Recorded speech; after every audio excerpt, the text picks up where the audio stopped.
देखिए component of total cost में हमने कैसे टोटल कॉस्ट फाइंड आउट करनी है। डायरेक्ट मटेरियल लिया, डायरेक्ट लेबर, डायरेक्ट एक्सपेंसेस, अगर इन तीनों को मिला दिया जाए तो आपके पास पहला पॉइंट निकल आएगा कि वो आपकी प्राइम कॉस्ट है। प्राइम कॉस्ट में फिर आपने प्लस कर देने हैं फैक्ट्री ओवरहेड, फैक्ट्री के जितने भी खर्चे उसको ऐड कर देंगे तो आपकी फैक्ट्री कॉस्ट निकल आ जाएगी, जिसे आप वर्क कॉस्ट का भी कह सकते हो। वर्क कॉस्ट जैसे ही आ जाती है, फैक्ट्री के बाद बारी आती है ऑफिस की। ऑफिस और एडमिनिस्ट्रेशन खर्चों को जब मिला दिया जाएगा तो आपकी ऑफिस कॉस्ट आ जाएगी, जिसका दूसरा नाम है टोटल कॉस्ट ऑफ प्रोडक्शन। ज़्यादातर ये वाले नाम आपके यूज़ होंगे। टोटल कॉस्ट ऑफ प्रोडक्शन में अगर सेलिंग और डिस्ट्रीब्यूशन का खर्चा मिला दिया जाता है तो वो आपकी कॉस्ट निकल आती है, यानी कि आपकी वो कॉस्ट ऑफ सेल है। अगर इस कॉस्ट में अपना प्रॉफिट मार्जिन में ऐड कर दूं तो मेरी वो क्या आ जाएगी, एक्चुअल सेल आ जाएगी। और सेल में से अगर कॉस्ट को माइनस कर दिया जाए तो वो आपकी क्या निकल आता है, प्रॉफिट निकल आ जाता है। ये है कंपोनेंट ऑफ टोटल कॉस्ट। फिर से देख लीजिए, डायरेक्ट मटेरियल, लेबर, एक्सपेंसेस, तीनों को मिला दिया, प्राइम कॉस्ट आ गई। ऑफिस के खर्चों को निकाला तो वर्क कॉस्ट आ गई, और फैक्ट्री के और ऑफिस के ऐड किया तो total cost of production. Selling और डिस्ट्रीब्यूशन के खर्चों को ऐड किया तो आपकी कॉस्ट निकल आई, और कॉस्ट में प्रॉफिट मार्जिन ऐड करने के बाद आपके पास क्या निकल आती है, सेल निकल आती है।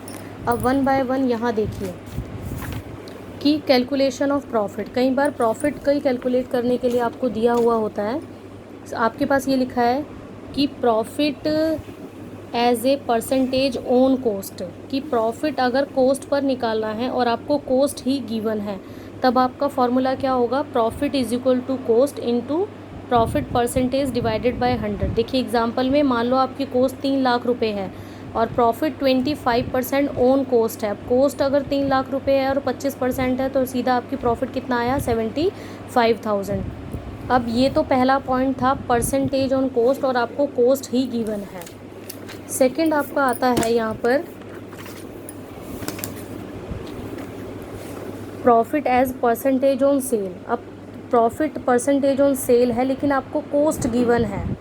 अब परसेंटेज मतलब सेल पर निकालना है और कॉस्ट गिवन है, तो आप कैसे कन्वर्ट करोगे, profit is equal to cost into profit, फिर 100 में से उसको माइनस कर दोगे। मान लो कॉस्ट आपकी 3 लाख रुपए है और प्रॉफिट 25% ऑन सेल है, जबकि दे दिया तो हमें कॉस्ट हुआ है, सेल मान लो 100 है, अगर आपने ये माइनस कर दिया तो 75 आपकी कॉस्ट आ जाती है।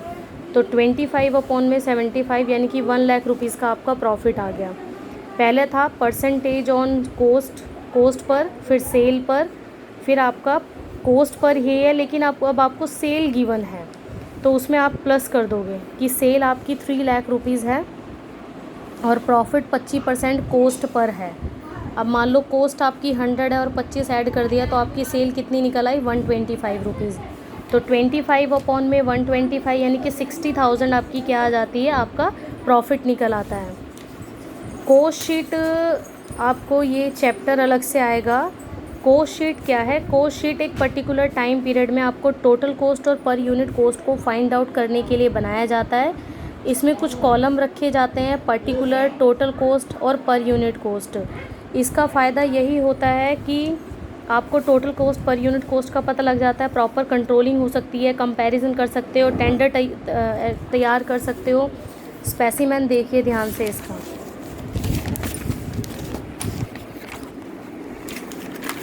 स्पेसिमेन में ये बिल्कुल वैसे ही है जैसे मैंने आपको समझाया है।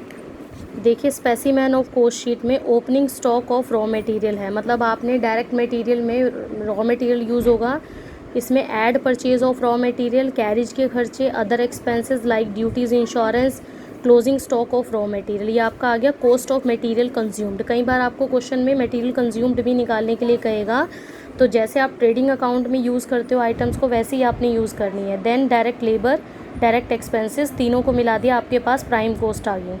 ऐड फैक्ट्री ओवरहेड, फैक्ट्री के सारे खर्चे ले लिए जो जो हमने पढ़े थे और जो इसके एक्स्ट्रा भी आ सकते हैं, वो आपकी फैक्ट्री कॉस्ट आ गई। फिर इसमें ऐड किया ओपनिंग वर्क इन प्रोग्रेस और closing work in progress, factory का ही दे रखा होगा, वो आपने यहाँ पर लिखना है। आपके पास वर्क कॉस्ट निकल कर सामने आ जाती है। फिर आपने फैक्ट्री के खर्चे, ऑफिस के खर्चे लेने हैं, तो ऑफिस के सारे खर्चे लेने के बाद आपके पास कॉस्ट ऑफ प्रोडक्शन आ गई। फिर opening stock of finish goods और लेस कर देना है closing stock of finish goods, ये आपके पास कॉस्ट ऑफ गुड्स सोल्ड आ जाती है। देखिए वर्क इन प्रोग्रेस है तो फैक्ट्री का पार्ट है, फिनिश गुड्स है तो ऑफिस का पार्ट है, क्योंकि फैक्ट्री में से रेडी होके वो सेल करने के लिए रेडी हो चुका है। फिर सेलिंग के खर्चे सारे आ जाएंगे। सेलिंग में सेल्समैन की salary, advertisement, bad debts, warehouses, ये सारे मैं आपको पहले ही करवा चुकी हूँ।